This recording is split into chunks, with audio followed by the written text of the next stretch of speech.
So I'm gonna replace this register here. Actually, the register is good, but I'm gonna replace what's called the boot behind it. The register boot is a sheet metal specially bent and formed from the factory that allows you to put this register onto it, and it's part of the ducting system.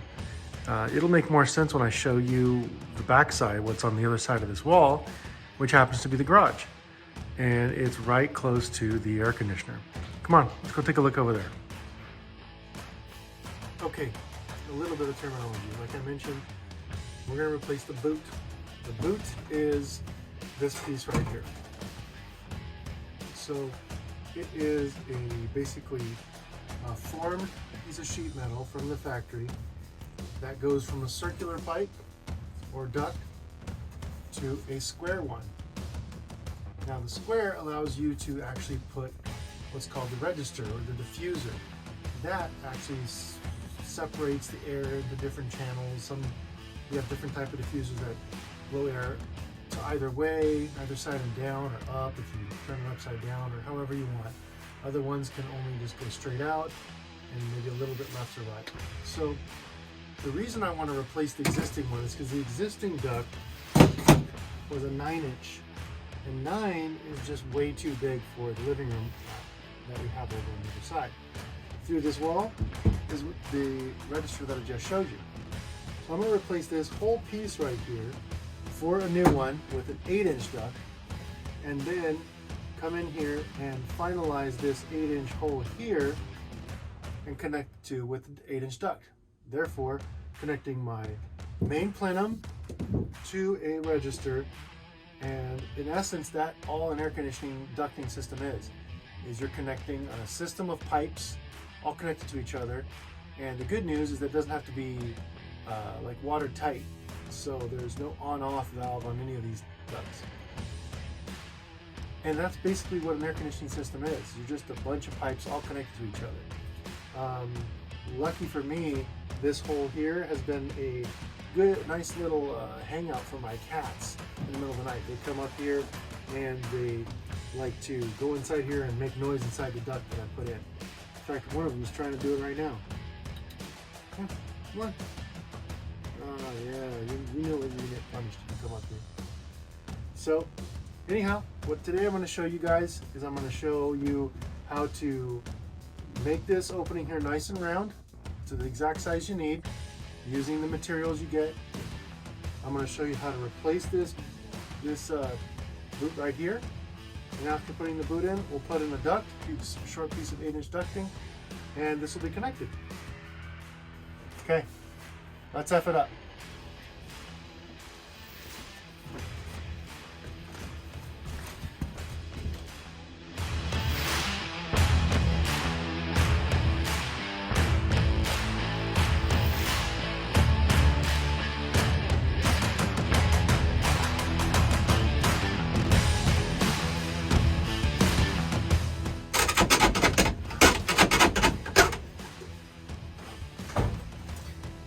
Let me show you guys what I'm using here. I'm using a handheld saw. And what it is that this saw here, it's really just a handle, and I can put in any sawzall blade or even a jigsaw blade, depending on the size of the blade, and it just gives a handle to this to cut it by hand. So I guess the obvious question is, why don't I use a sawzall to do the work? I could, but it'd be loud and it'd be messy. And really I just need to cut through two sides, just right here and right here. Once that's done, this whole boot just slides right out. So I'd rather just do it by hand. It'll take me about 20 minutes tops, only because it's a little bit of an awkward space. And then once that's done, then I can just put in the new one. Might make a little bit of drywall work too, but that's something that I expect to do anyways.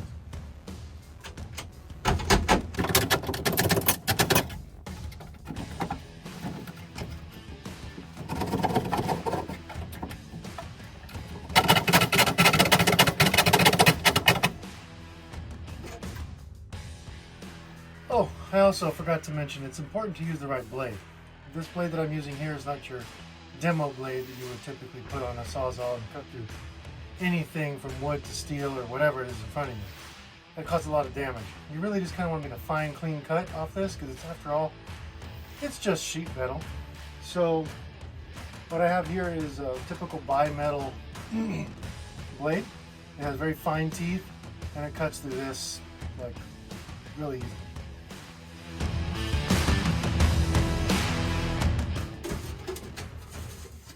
Okay. Basically what I did was I cut through that side and that side where there used to be little flanges. Well, that's gone. So now I'm going to put this sucker in its place. Probably thinking, oh darn it, well, now these flanges don't let me put them in.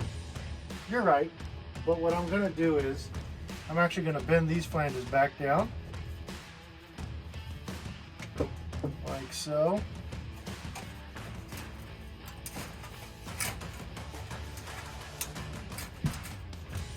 To make them flat. So then it fits right into that same hole. And then to make sure that it doesn't move, I'm probably going to put screws in from the side, attached to the 2x4 studs.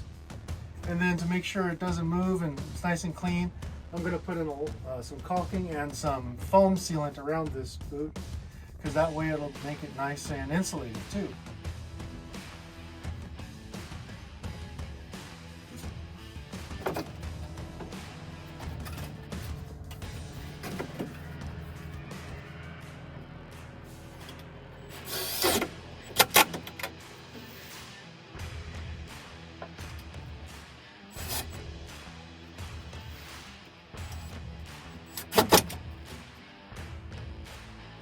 Okay, so I got that boot nice and screwed in. I put 4 little screws into this side and that side. What I'm going to do is I'm going to go ahead and I'm going to complete the drywall work around here to make sure it's kind of a tighter fit. And then I'm just going to spray some spray foam inside the nooks and crannies to get it nice and filled and airtight. Because this is a garage space, there needs to be a separation. It's typically called the fire separation, I think. And so I'm going to use some special foam. It's an orange color, and it's orange color on purpose because it lets the inspector know that this is a fire rated wall. So in fact, this is 5/8 inch thick drywall, whereas the inside is 1/2 inch. So it provides a longer time for the fire to go from this side of this wall to the inside of the house. So that's why I'm going to use the fire rated insulation foam instead of the regular foam.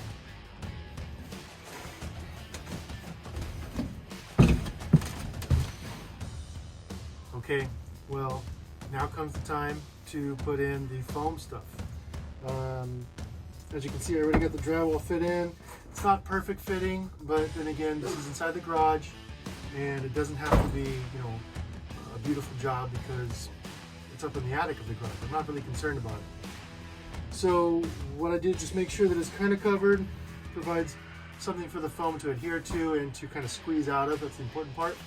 What you want to do is you want to make sure you get some nitrile or latex, whatever you prefer, because this stuff really is very sticky if it gets on your hands or anything else. I already actually put a piece of plastic old trash bag underneath here, so in case anything falls, it's not going to get anything dirty. Not concerned with that. And just to be on the safe side, I might even take off my watch. So there. So we're ready to go. I have to explain what this stuff is. I like this brand called Great Stuff. I got it at Home Depot. Maybe about for the fire quality, for the fire block, it's called. It's about $9 a bottle. This stuff goes a long way. The important thing is to make sure you mix the heck out of it. Shake it until your arm gets tired. Because you really want to get a good homogeneous mix throughout this stuff. And also, it's just kind of like a soda can. The more you shake it, the more it's going to come out, more spray. We even include a little safety tip. Pull out and it's ready to go, and you push in and it doesn't come out. The one thing to remember is that these cans are a one time only. Once they've sprayed out, if you don't use all of it, that's it. You're not going to get any more out of it. So use all of it you can at one time you can, and then once you're done with it, you put it in a plastic baggie, chuck it, and that's it. It's all done. All right. So that's probably about enough right there. Screw on this little trigger mechanism, and make sure the tip there allows stuff to get out, and you just kind of shove it in there.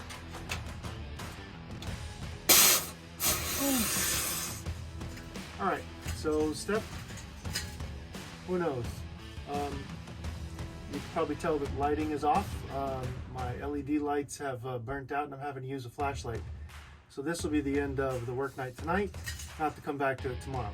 Anyhow, what I'm gonna do is I'm just gonna finish this Takeoff. This is what it's called, a Takeoff.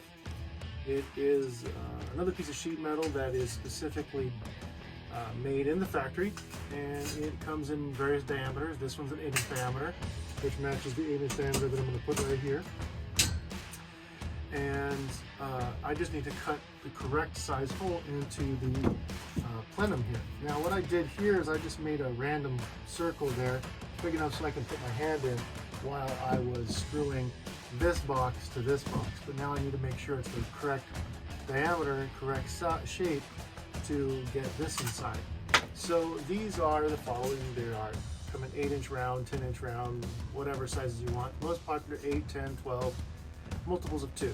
They do make them in multiples of 1, but they usually have to be custom ordered.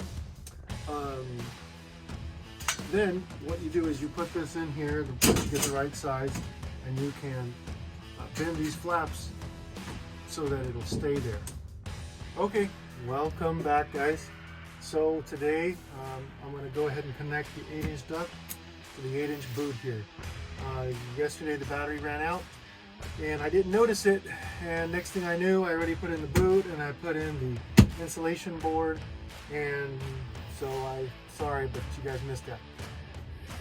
You guys already seen it anyways. So I'm going to go ahead and put in an 8-inch duct connecting, like I said, the duct here and the boot. So the foam is set in. As you can see, that's nice color orange right there.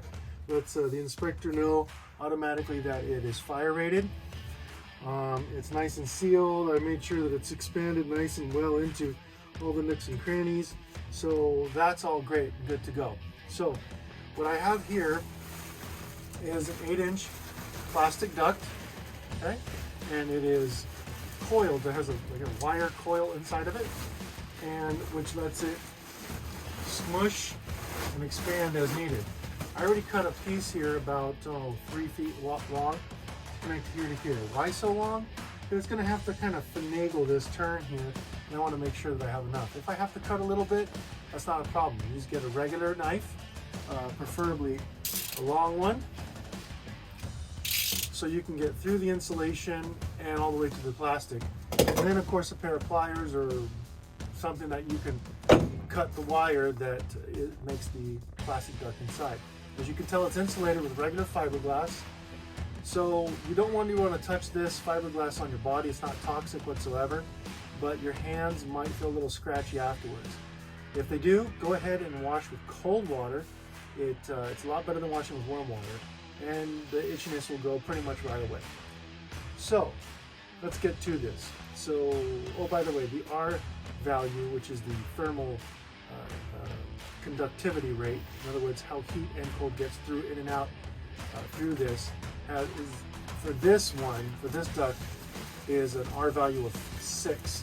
They do make some other ones that have an R value of 8, but I've decided to match what I've done here with the box, and a 1-inch polyiso board gives you an R value of 6 as well. So I figured just make it a R value of 6 all the way around as best as I can. So anyways, what we do is we get the plastic duct here. I just go ahead and kind of push the insulation back inside a little bit. I go ahead and I attach it to where I want it to go. And then I use a large zip tie. I get that nice and tight. I secure it with some tape to make it airtight, just to guarantee that. And then I put another zip tie on the insulation, make sure the insulation doesn't move around and dance. So that's it. You fit it, you zip tie it, you tape it, you pull the insulation over, zip tie that. If you want, you can tape that if you want, or not, just leave it either way. And it's done. So it's pretty easy installation, and it goes pretty quick. So let's F this up today.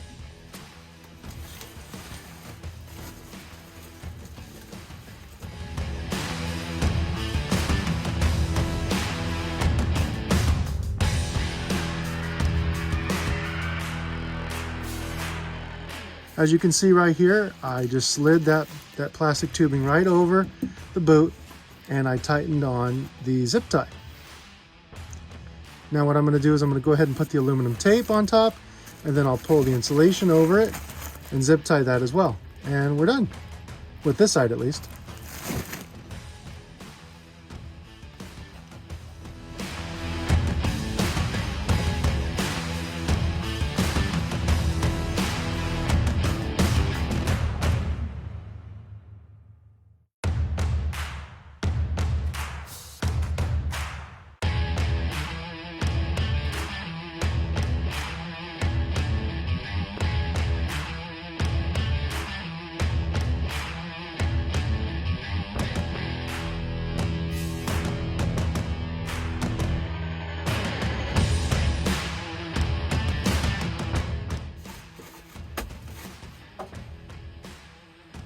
Okay, so you see that duct isn't going anywhere, and neither is the insulation on one side. All I gotta do now is fit it onto the other side, pull the insulation over just like I did over here, and we're connected.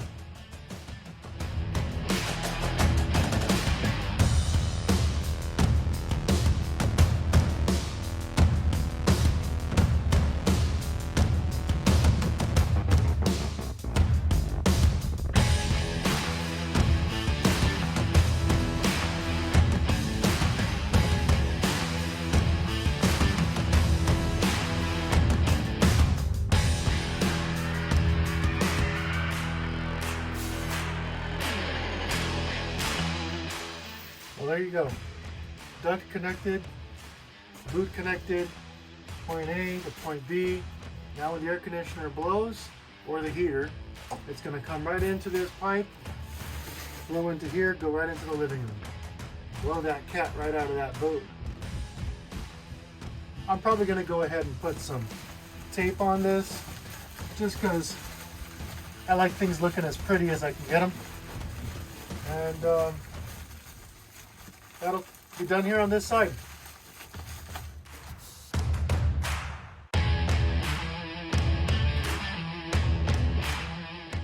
Well, that's it for this video right now.